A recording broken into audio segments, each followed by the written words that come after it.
хориг хүлээж авсан аваагүй талархаж талархахгүй байна гэдэг яриад байгаа зөвлөж нэг тийм зөв биш юм шиг байна. 2024 онд энэ засгийн газар байгуулагдсанаас хойш бид нар 4 дахь 5 дахь удаага ингээд төсөвтэй холбоотой хэлэлцүүлэг явж байна улсын их хурлын жолооноор. Хурдтай хөгжлийн төлөөх зориг гэсэн нэртэй гэрээн дээр үндэслэн засгийн газар ажиллаж байгаа. Анх засгийн газар байгуулагдах засгийн газрын сайд нар домлогдох үед тэрний дараа орж ирсэн төсвийн тодотголын үед та нарын нөгөө мөрийн хөтөлбөр хайчичваа гэхэд хариулт нь ирээгүй. Засгийн газрын сайдууд томилж байгаа суур үндэслэл чинь юу юм бэ? Тэр хурдтай хөгжлийн төлөөх зориг гэдэг гэрээнийхээ үеийг өгчхөөч гэхэд өгөөгүй. Тэгэхээр юун дээр үндэслэж засгийн газар буюу их хурлын 118 гишүүн шийдвэр гаргаад байна гэдэг нь их эргэлзээтэй болчихж байгаа. Үндэслэж байгаа суур үндэс зарчим гэрээ юун дээр суурилж байгааг нь мэдэхгүй байгаа учраас та бүхнийг ойлгох юм байж байгаа.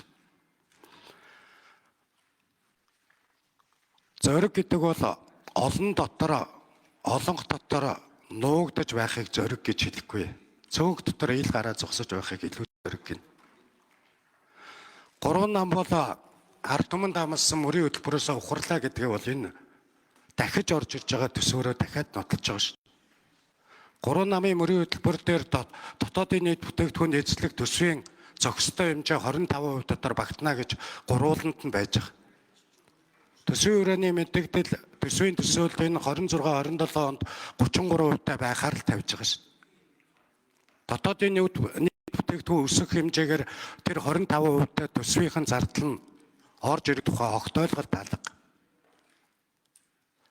Дараа нь энэ гурвуулаа иргэд сонгогчдод амласан мөрийн хөтөлбөрөөс ухарж байна гэдгээ өнөөдөр нотолж энэ төсвөө баталгаа сууж байна гэдгийг дахин сануулмаар байна.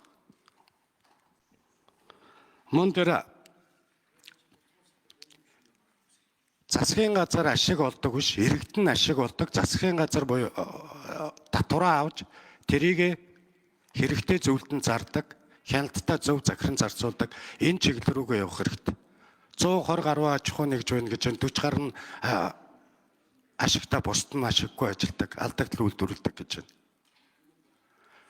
Энэ ашигтай ажилдаг улсын үйлдвэрийн газрууд ч гэсэн энэ ашигын зах зээлээсээ гарах хэрэгтэй шүү дээ.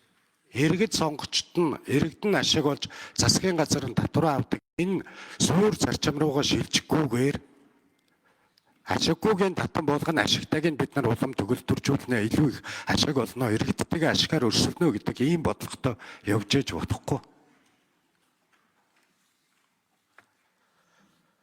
Тэгэхээр иргэний зориг ногоо намын мөрийн хөтөлбөрт бол Хятадын ардын банктай байгуулсан swap хэлцээг эдийн засаг улс төрийн аргаар тэглэнэ гэдэг ийм зүйл залдуурсан байсан. Сая 7-8 сард энэ swap хэлцэлд тал хуваараа буурсан. Монгол банкны ерөнхийлөгчөнд мэдээлэл хийхэд мөнгөний бодлого ярихад хэлж байсан. Тэргүүн шадар сайд хэллээ. Бидний мөрийн хөтөлбөрөөс зарим нэг заалт засгийн газрын мөрийн хөтөлбөрт орсон. Энэ бол тодорхой хугацааны дараа буур.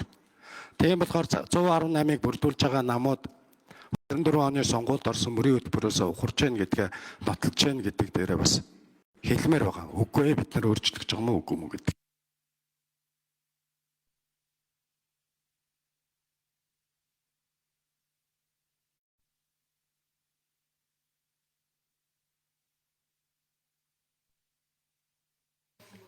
За Жаданбигийн 2 сайд асуулт асууя.